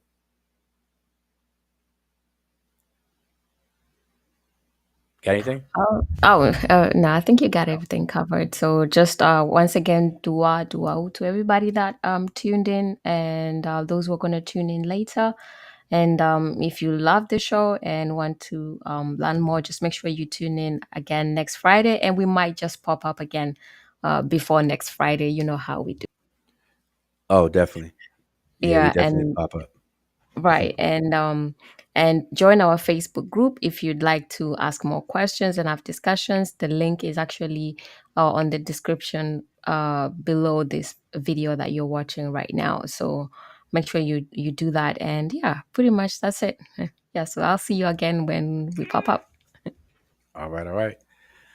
So there you have it. All right, so I appreciate everybody tuned in. And until next time, this has been your brother Wujawu and Eddie Ma'at, along with Emekeraku Kinshaya Kenyi, and all of y'all. And I didn't give a shout out to Farlightentis coming in. So peace out to the brother Farlightentis. It looks like, we can have another more conversation on the health. I may take it to my other YouTube channel for my namesake, Wujawu YouTube channel, to, dive deep into, these conversations. But just wanted to share that with you all. And I'm going to keep on sharing it so people become aware of it. You all help us out by doing so. All right. Other than that, I'm going to say it's everyone have enjoy their rest of their evening, and we're out. Shimon Motep.